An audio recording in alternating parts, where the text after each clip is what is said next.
Yes, guys, welcome from me. This is Championship Manager 0102, part 3 of the World King save with myself and Matt, the network game. I think we only started this, what, a week ago or so, something like that. And we've really fired into it. And I'm going to fire it up as a solo game here. So we are at the start of Season 3.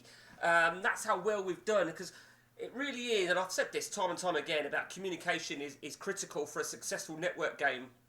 And once you start getting a flow, it really does flow. There's no doubt about it. So we're at the start of Season 3. Cast your mind back to parts 1 and 2. Matt is Real Madrid. I'm Real Madrid. Matt is Man City. We are still as is. As you can see, we are still as is. Now, last season wasn't quite fairy tale for me. We surrendered the title to Barcelona, and you may recall from the last update, we got given a surprise beat into Almeria, and then we were thrashed at Barcelona, and it all went wrong. It really did all go wrong. I've got something in place for this new season. I'll go through that in a moment. And as for Matt, well, Matt, what can you say about Matt? He won the title, he retained the title. Not only did he retain the title, he retained the Champions League fantastically. I think it's fair to say he really did a great job of to retain the Champions League is something. I think he'll be a bit pissed off that he didn't win any domestic cup for the second year running. But that being said, for me in Spain, we did actually retain the main La Liga Cup. But I think I'd rather retain the Champions League than retain a domestic cup. So a big up there to Matt. Now leaving is going to be very difficult. It's getting harder and harder to leave, and I'll explain why. It's because some of the signings Matt has made have just been absolutely incredible. You know, you saw the last batch, which included Yamel. Well, this batch are equally as impressive. In fact, these are probably better from a generalisation perspective. So the first one then. Belakian from Rennes. I don't know who he is, but look at him. Absolute fucking monster. And for me, he's going to be the ideal left back. The ideal left back. Dennis Seaman. I'm not 100% sure. I think he's more of a backup goalkeeper. I'm not sure if he's ready to step into the seniors. We'll have a look at that in a moment. Jorol Hato. Solid defender, but probably will not walk into the lineup. But certainly got a little bit of versatility there to play as a centre-back. Predominantly maybe as a left-back, though, judging by those attributes. Francesco Camada. Now, I know this guy from when me and Neil were doing youngster checks, and he's a fucking beast. He really is. I mean, look at the off-the-ball and finishing already look insane. And he's only 17. He's only 17. What's his auto value? But finding it hard, I think Matt can deal with that, though. There's no doubt about that. Okay. The big more than the marquee, Bruno Guimaraes. What a fucking player. Bruno Guimaraes, an absolute monster. And this was a surprise one, really, because he'd already made a move to Bayern Munich for 90 million. I think he's got an absolute stunner there. And then, if that weren't good enough, he then brought in Hakimi. Hakimi is an absolute beast for the right back.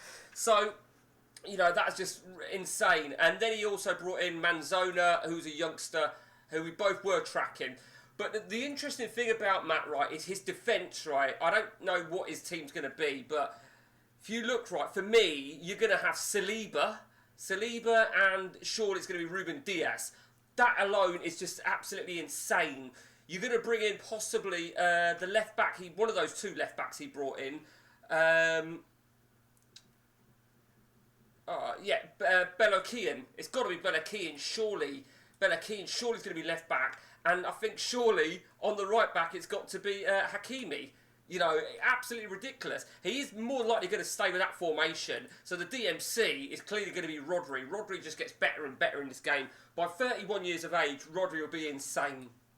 And then he's brought in Guimaraes, and he'll probably play Guimaraes on the left side of these two midfielders, I would imagine. Let me remind you, we've still got Ugarte as well, who's going to be there to come in for Rodri. So the depth is really there. He's got Phil Foden. Foden's looking fucking insane. So Foden will possibly go on the other side of where he's going to have Guimaraes, maybe.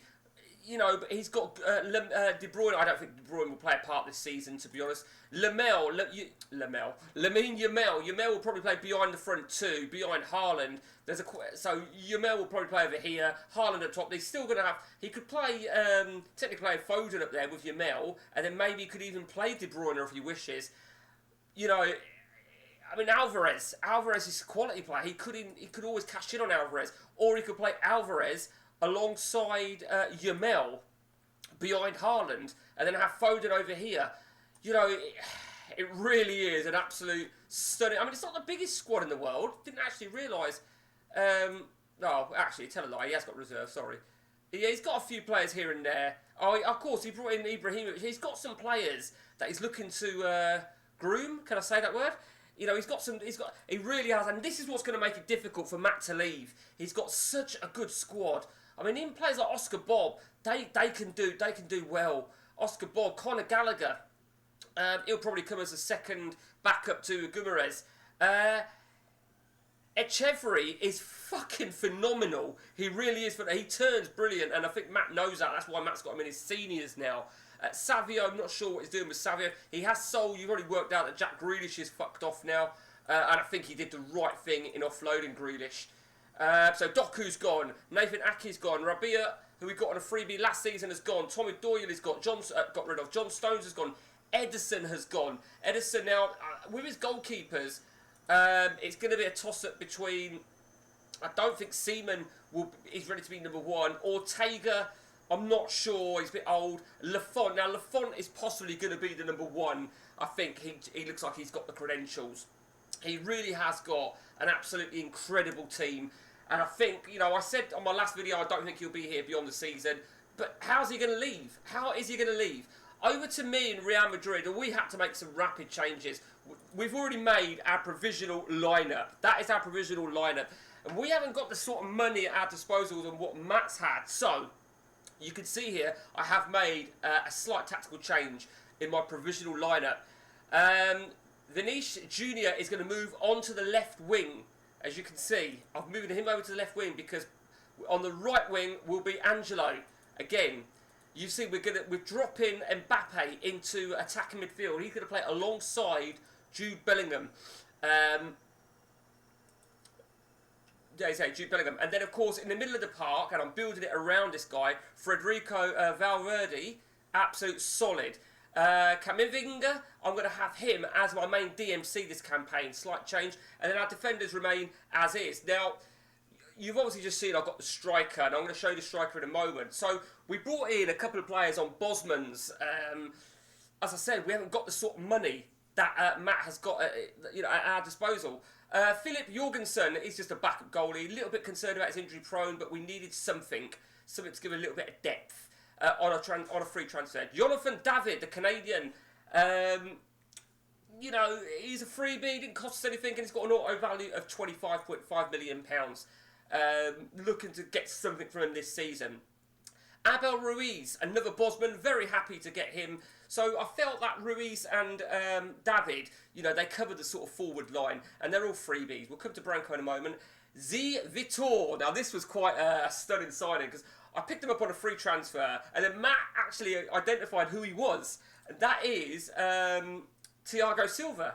According to Matt, I didn't even check his stats, but I don't know. I don't think he'll break in this season, so we'll leave him in the resis. We've brought in Zeno Dibast. Paid a release clause to Anderlecht for this guy, 11.25. He probably won't come straight in, but I'd like to think he will get some game time at some point in this season. And finally, the two signings now. The first one, we had this guy arranged some time before the window opened. Mario Branco. He don't look brilliant, does he? He doesn't. Now, that is, of course, Cristiano Ronaldo. The balance, bravery, flair, the foot, the position. That's why I made them alterations in the middle of the park. So Raheem Sterling is out of the initial 11, the provisional initial 11. And finally, the last signing. Now, there was a reason behind this guy. Duda, how do you pronounce his name? Duda. We'll call him Duda. Now, I bought him for a reason. Because on my Peterborough solo game, he had a season with like 33, 34, something like that, assists. Fucking machine. And he's only 19. So we paid a lot of money for that guy. An awful lot.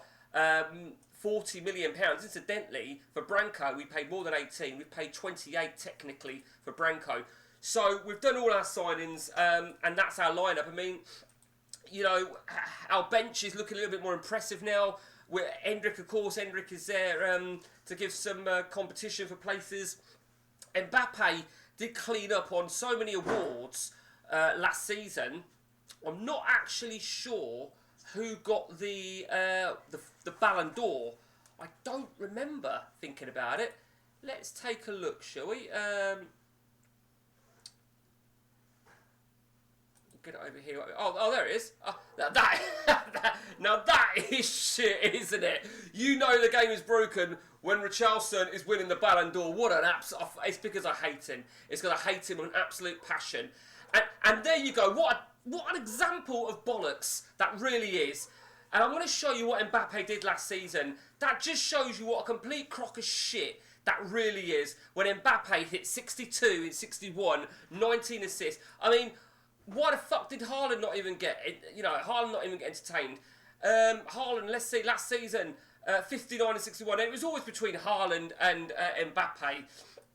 Harry Kane, he looks fucking amazing. Look where he's ended up, back at Spurs. I remember seeing that he won a few. What else did he win? I'm sure he won some. So Mbappe won that, Yamal, Haaland. Let's see how well Yamal did last season. In all honesty, goals brilliant, assists brilliant. Not the best average rating to Warren, I feel. I don't know, maybe I'm being a bit harsh on him. And nobody else of interest for us anyway. But the Ballon d'Or, I didn't even check that, to be honest with you. That's always the marquee one. That just shows what a complete crock of shit that really is. And Martinelli, I always like Martinelli. But again, second place. How the fuck did Brazil win the World Cup or something last season? World Cup, the Copa or something like that. Did they win something? No, they got knocked out of the quarterfinals. So it's not as if they did something for their country. What a complete crock of bollocks.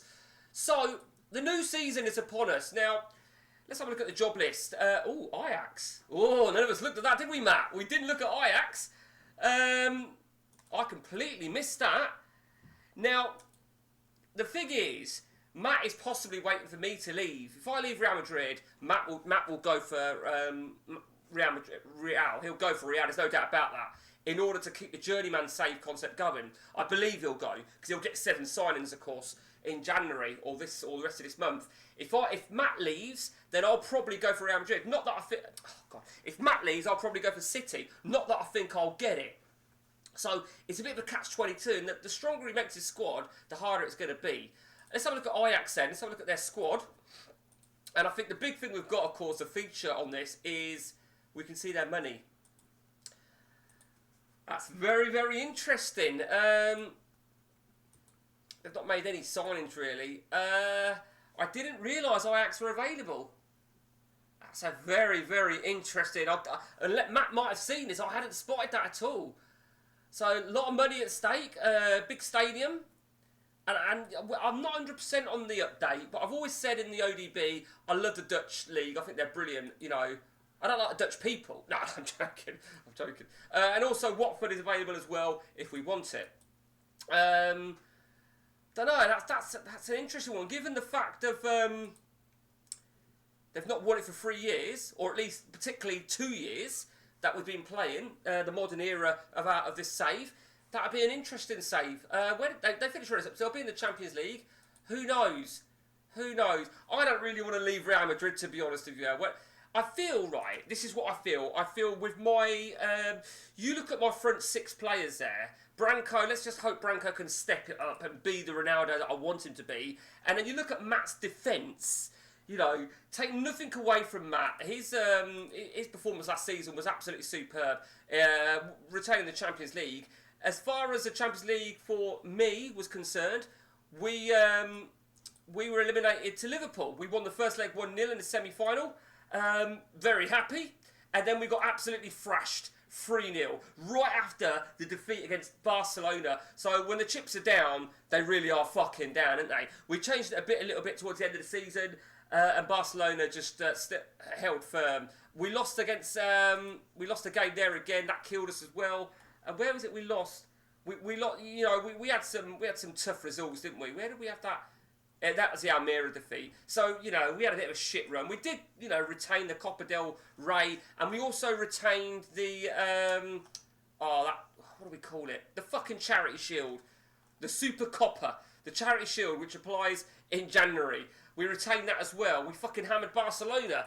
So, very, very interesting. So that's it then, guys. Part 3 of the World King Challenge is on. Till next time, take it easy.